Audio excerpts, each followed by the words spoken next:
Mas masarap pag-blunt, walang backburn. Ngayong wasak sagad, it's my turn. O pagka-pop sa pool, pati yung girl. O wali pop, pop, pop, pop. O wali pop, pop, pop, pop. O wali pop, pop, pop, pop. O wali pop, pop, pop, pop. O wali pop, pop, pop, pop.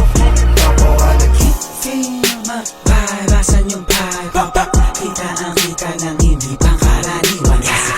Feel my vibe, asan yung lean? Fucking Lineho. Ulit ka mag-vlog, tumulong siya sa'kin. Gusto ko yan, hindi ko siya kinaloho. Sabay niya agad sa'kin, siguro yan. Pwede ako magpa-akin, bago mo ko luwayan. Ako dyan madadagit, kala mo sa'kin, puso ko yan. Kukinangin ang buhay to na malabo kong ipagpalit. Mananatili pa din na mababa kahit nalulula na sa pinanit. Ano man sa'kin ang itinadana, yun ang kailangan ko na maitawid. Sana makatama sa mga kababata, kaaway lalo na mga kapatid. Feel my vibe, asan yung vibe? Kita ang kita ng hindi pangkaraniwan. Feel my vibe, asan yung lean? Fucking Lineho. Yes, I like the middle.